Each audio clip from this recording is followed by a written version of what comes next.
Hello बच्चों, welcome back to my channel. कैसे हैं आप सब लोग। आप लोग की एमआरएस अकाउंटेंट की क्लासेस चल रही थी। इसमें आज की क्लास में आप लोग पढ़ेंगे कि टैक्सेशन से रिलेटेड क्वेश्चंस कि टैक्सेशन में कौन व्यक्ति होते हैं या कौन से ऑफिसर्स होते हैं जो टैक्स लगाते हैं, क्या उनका क्रम रहता है, सीक्वेंस क्या रहता है, कौन सबसे ऊपर रहेगा, किसके द्वारा लगाया जाता है। साथ ही हम देखेंगे जो कर निर्धारण होता है, टैक्सेशन करा जाता है, उसमें कौन कौन से फॉर्म्स होते हैं। इन सारी चीज़ों के बारे में आज की वीडियो रहेगी। तो वीडियो को शुरू करते हैं। इससे पहले भी मैं काफ़ी वीडियोस अपलोड कर चुकी हूँ। जो बच्चे नए हैं वो देख सकते हैं, उसका एक अलग से प्लेलिस्ट चैनल पर अपलोड है, लिंक मैं डिस्क्रिप्शन में दे दूंगी, देख लीजिएगा। ये वीडियोस आपके लिए पूरी तरह से फ्री हैं, इसका कोई भी अलग से पेड बैच नहीं चल रहा है। इसी पर ही आपको सारी वीडियोस अवेलेबल कराई जाएंगी। आगे भी एग्जाम तक आपकी वीडियोस आती रहेंगी। तो वीडियो को शुरू करते हैं, लेकिन शुरू करने से पहले जो बच्चों ने सब्सक्राइब नहीं किया सब्सक्राइब कर लीजिए। वीडियो अच्छी लगेगी लाइक जरूर करिएगा और फ्रेंड्स तक वीडियो को शेयर भी कर दीजिएगा। तो आइए शुरू करते हैं। फर्स्ट क्वेश्चन लेते हैं, साथ ही साथ इसको एक्सप्लेन भी करते चलेंगे और समझते भी चलेंगे। पहला क्वेश्चन है, संक्षिप्त कर निर्धारण जो धारा 143 की उपधारा 1 के अंतर्गत की सूचना निम्न अवधि की समाप्ति के बाद नहीं दी जा सकती।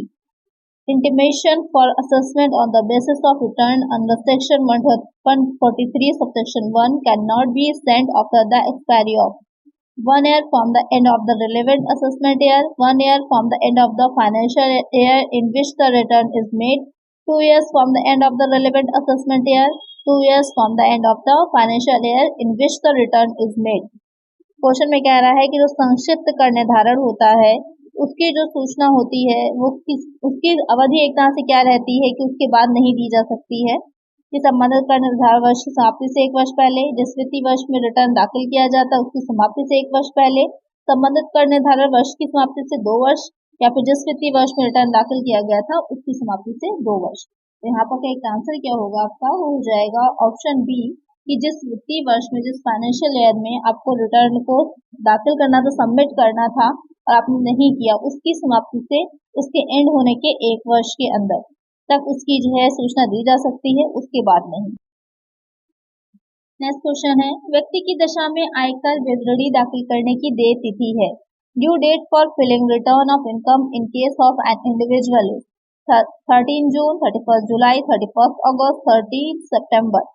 तो यहाँ पर आपकी फॉर्म्स होती हैं, कंपनीज होती हैं, इंडिविजुअल्स होते हैं, कई तरह के अलग अलग रहते हैं। तो सबका अपना अलग अलग जो है उनके लिए फॉर्म्स भी रहते हैं और उनकी डेट्स भी अलग अलग होती हैं। तो यहाँ पर एक इंडिविजुअल के लिए पूछ रहा है, एक व्यक्ति के लिए पूछ रहा है कि इनकम टैक्स की जो उसको रिटर्न को जो फाइल करना होता है उसकी लास्ट डेट क्या रहती है या डेट क्या होती है। तो वो हो जाती है 31 जुलाई, 31 जुलाई तक उसको अपनी आयकर रिटर्न को फाइल कर देना होता है।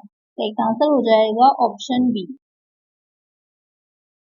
नेक्स्ट क्वेश्चन है, एक फर्म जिसके खातों का अंकेक्षण अनिवार्य है आयकर विवरणी दाखिल करने की देय तिथि है। Due date for filing return of income in case of a firm whose accounts are required to be audited is 31 July, 31 August, 30 September, 31 October. तो क्वेश्चन में जो कह रहा है कि जो एक फर्म होगी, इससे पहले हमने क्वेश्चन में देखा था कि क्या था, एक व्यक्ति था, इंडिविजुअल था। यहाँ पर एक फर्म है जो कि जिसका अकाउंट्स जो है वो ऑडिट कराना कंपलसरी है। उनको जो टैक्सेशन की या जो टैक्स के लिए रिटर्न फाइल कर रहे हैं उसकी देय तिथि क्या रहती है, वो हो जाती है 30 सितंबर, यानी कि 30 सितंबर की। तो एक आंसर होगा ऑप्शन सी, ध्यान में रखिएगा। नेक्स्ट क्वेश्चन है, ऐसे व्यक्ति जिसकी वेतन या पारिवारिक पेंशन एवं ब्याज से आय के लिए निर्धारित फॉर्म है। यहाँ पर आपको फॉर्म से रिलेटेड पूछा है, क्वेश्चन अक्सर पूछा जाता है कि कौन सा फॉर्म भरना होता है। For individual having income from salary और family pension and interest the prescribed form is. यहाँ पे एक इंडिविजुअल की बात की जा रही है। ITR 1, ITR 2, ITR 3, ITR 4। कौन सा फॉर्म भरना होता है, वो हो जाता है ITR 1। तो एक आंसर हो जाएगा ऑप्शन ए। नेक्स्ट क्वेश्चन है, स्थायी खाता संख्या प्राप्त करना अनिवार्य है। Getting permanent account number is compulsory for. इसको स्थायी खाता संख्या को शॉर्ट पे क्या बोलते हैं, जो परमानेंट अकाउंट नंबर है शॉर्ट में पैन कहलाता है। इसको भी ध्यान में रखिएगा, एग्जाम में पैन के बारे में पूछ सकता है कि पैन किस लिए इम्पोर्टेंट होता है, या फिर पैन की फुल फॉर्म भी पूछ सकता है। तो परमानेंट अकाउंट नंबर इसकी फुल फॉर्म हो जाती है। Income tax, SSC, importer, SSC under service tax, all of these। तो यहाँ पर जो इनकम टैक्स पे कर रहा हो या फिर इम्पोर्टर हो या फिर सेवा शुल्क के अंतर्गत करदाता हो, एसएससी अंडर सर्विस टैक्स, तीनों को ही पैन कार्ड कंपलसरी होता है। अब तो बैंक में भी एक लिमिट से ज़्यादा ट्रांजेक्शन अगर कर रहे हैं तो आपके लिए पैन कार्ड अनिवार्य कर दिया गया है। बैंक अकाउंट के साथ पैन कार्ड को, आधार कार्ड को भी लिंक करना कंपलसरी हो चुका है अब तो यहाँ पर तीनों के लिए ही कंपलसरी है, अनिवार्य है। तो इसका आंसर हो जाएगा ऑप्शन डी। आजकल तो मोस्टली सभी के पास पैन कार्ड होता ही है। चलिए नेक्स्ट क्वेश्चन लेते हैं। भूल सुधार किया जाता है, certification of mistake is done under section 145, under section 147, under section 154, under section 156 कि अगर कर निर्धारण करने में किसी तरह की भूल चूक हो गई है तो उसका सुधार जो किया जाएगा, उस मिस्टेक को सुधारा जो जाएगा वो किस सेक्शन में आएगा। सेक्शन भी एग्जाम में पूछ लेता है, कर निर्धारण की पूछ सकता है या सर्वोच्च कर निर्धारण की, अभी हम आगे उसे भी देख लेंगे। यहाँ पर जो भूल सुधार किया जाता है उसकी सेक्शन हो जाती है 154। तो एक आंसर हो जाएगा हमारा ऑप्शन सी। नेक्स्ट क्वेश्चन है, स्वयं कर निर्धारण की धारा है, section of self assessment is 140, 140A, 143, 144।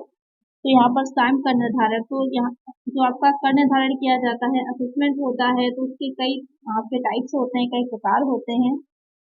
तो एक बार देख लेते हैं इसे और समझ लेते हैं कि कर निर्धारण के प्रकार, टाइप्स ऑफ असेसमेंट। एक हो जाता है सेल्फ असेसमेंट, स्वयं कर निर्धारण। दूसरा हो जाता है सेल्फ असेसमेंट, स्वयं कर निर्धारण। दूसरा हो जाता है नियमित कर निर्धारण यानी कि रेगुलर असेसमेंट। तीसरा हो जाता है सर्वोत्तम निर्णय कर निर्धारण, बेस्ट जजमेंट असेसमेंट।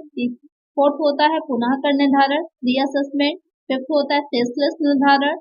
फिर आ जाता है सिक्स में क्षेत्राधिकार रहित निर्धारण यानी रिस्ट्रिक्शनलेस असेसमेंट। तो यहाँ पर 6 टाइप से होते हैं आपके जो असेसमेंट होता है उससे। क्वेश्चन ज्यादातर जो पूछता है वो आप सेल्फ असेसमेंट से, रेगुलर से या फिर जो बेस्ट जजमेंट असेसमेंट होता है उसी से क्वेश्चन ज्यादा बनते हैं। स्वयं कर निर्धारण में क्या रहता है, इसे स्वयं कर निर्धारण इसलिए कहा जाता है क्योंकि इसमें जो करदाता होता है, जो एसएससी होता है, वो अपनी टोटल जो उसकी इनकम होती है उसकी कैलकुलेशन करके या उसकी गणना खुद से करता है और जितना भी उससे टैक्स बन रहा होता है उस राशि का भुगतान करता है। ये किस धारा के अंतर्गत आ जाता है, ये हो जाता है 140A के अंतर्गत आता है। तो कई आंसर यहाँ पर क्या हो जाएगा आपका ऑप्शन बी। नेक्स्ट क्वेश्चन है, सर्वोत्तम निर्णय कर निर्धारण की धारा है 143, 144, 147, 148। Section of best judgement assessment is. सर्वोत्तम कर निर्धारण जो होगा उसकी क्या, ये आपसे सेक्शन पूछा है, धारा पूछा है, क्या हो जाएगी, तो उसकी धारा हो जाती है ऑप्शन बी 144। सर्वोत्तम कर निर्धारण होता क्या है, एक बार ये समझ लेते हैं कि जो करदाता होता है, जो एसएससी होगा, जो कर निर्धारण अधिकारी होते हैं, जो असेसमेंट ऑफिसर्स होते हैं, उनको हेल्प नहीं करता या उनको सहयोग नहीं करता, तो जो कर निर्धारण अधिकारी होगा उसके पास जो भी इंफॉर्मेशन होती हैं उससे रिलेटेड वो उस इंफॉर्मेशन के अकॉर्डिंग क्या करता है, उस पर टैक्सेशन लगाता है। इसमें ये रहता है कि जो डिडक्शन उसको मिल सकती थी वो उससे नहीं मिल पाती क्योंकि उसने खुद से, या ये कह सकते हैं कि हेल्प नहीं करी होती है या अपने से रिलेटेड जो भी उसको डॉक्यूमेंट्स देने थे उसने नहीं दिए होते हैं, तो वहां पर एक पक्षीय कर निर्धारण हो जाता है। ये एक्स पार्ट असेसमेंट भी कहलाता है, क्योंकि ये कर निर्धारण अधिकारी के अनुसार ही किया जाता है। तो यहाँ पर एक आंसर क्या है आपका कि कौन सी धारा हो जाएगी, वो हो जाती 144। एक आंसर हो जाएगा ऑप्शन बी।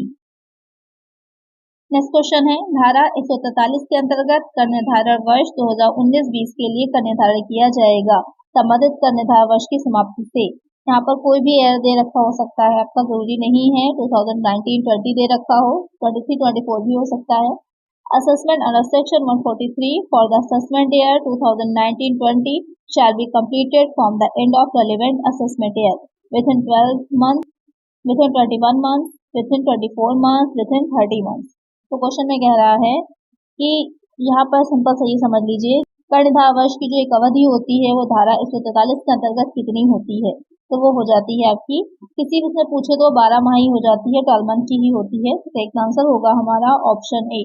अब क्वेश्चन ये आता है कि धारा 143 यानी कि 143 जो है वो किससे रिलेटेड है, तो धारा आपकी 143 जो है वो नियमित कर निर्धारण से रिलेटेड है, जो एक नियमित रूप से रेगुलर जो टैक्स लगाया जाता है उससे रिलेटेड है। इसमें क्या रहता है, जो आपने टैक्स रिटर्न फाइल किया होता है तो कभी कभी अगर जो आयकर अधिकारी होते हैं, जो असेसमेंट ऑफिसर्स होते हैं, उनको लगता है कि उसमें किसी भी तरह की कुछ गलत है, इन्फॉर्मेशन दे रखी है या कुछ प्रॉफिट से उसको नहीं दिखाया गया है या किसी भी तरह से कोई और टैक्स आप पर बन रहा है, तब वो वहां पर आपको एक नोटिस भेजते हैं और वही आपका कहलाता है नियमित कर निर्धारण या फिर रेगुलर असेसमेंट। तो यहाँ पर जो आपसे क्वेश्चन में पूछा था कि कितने वर्ष की समाप्ति से पहले कि किसी वर्ष में कितने उसकी समाप्ति से पहले जो समय सीमा पूछी थी, तो वो हो जाती है 12 मंथ की, 12 माह की। तो एक आंसर हो जाएगा ऑप्शन ए। नेक्स्ट क्वेश्चन है, आकाश जिसकी आयु 62 वर्ष है को आय का रिटर्न दाखिल करना होगा बशर्ते उसकी सकल कुल आय निम्न में से अधिक हो। आकाश who is 62 years old has to file a return of income if his gross total income is in excess of 2 lakh, 2,50,000, 3 lakh, 5 lakh। तो यहाँ पर क्वेश्चन में आपसे जो कह रहा है, तो एक तरह से क्वेश्चन जो इस पर बन रहा है कि कितनी आपकी कर मुक्त आय हो, कि कहाँ तक जो होगी आपकी इनकम एग्जेम्प्टेड होगी और किसके ऊपर आपको टैक्स देना होगा। तो एक चीज का ध्यान रखिएगा, यहाँ पर जो साथ में उन्होंने एक एज की वो लगा रखी है कि एक इंडिविजुअल जो कि 60 साल से कम जिसकी आयु है उससे 2,50,000 तक टैक्स फ्री रहेगा। उसके बाद आपकी जो 60 से 80 वर्ष के लोग होते हैं, वरिष्ठ नागरिक होंगे, सीनियर सिटीजन होते हैं, उनके लिए है 3 लाख की, और जो आपकी उससे सीनियर सिटीजन होंगे जिनकी 80 के अबव है, उसके लिए टैक्स लिमिट जो दे रखी है या एग्जाम की लिमिट जो दे रखी है वो दे रखी है 5 लाख की। तो यहाँ पर क्योंकि क्वेश्चन में आपसे जो दे रखा है स्पेशली आयु बताइए, कितनी बताइए, 62 साल की बताइए, तो आपका वरिष्ठ में आ रहा है। तो इसके लिए कितनी होनी चाहिए, जो आपकी लिमिट रहेगी वो हो जाएगी 3 लाख की। 3 लाख से ऊपर का अगर है तो उसको फॉर्म फिल करना होगा, यानी कि टैक्स जमा करना होगा। इसके कम है तो उसको टैक्स नहीं देना होगा। तो एक आंसर हो जाएगा ऑप्शन सी। ध्यान रखिएगा, अगर एज दे रखी है साथ में तो उसी के अकॉर्डिंग आपका आंसर की लिमिट भी चेंज हो जाएगी। तो नेक्स्ट क्वेश्चन लेते हैं, बैंक के साथ स्थायी जमा की राशि डैश अधिक होने पर स्थायी खाता संख्या लिखना अनिवार्य है। PAN must be quoted with when the fixed deposit with the bank exceeds 25,000, 50,000, 10,000, 20,000।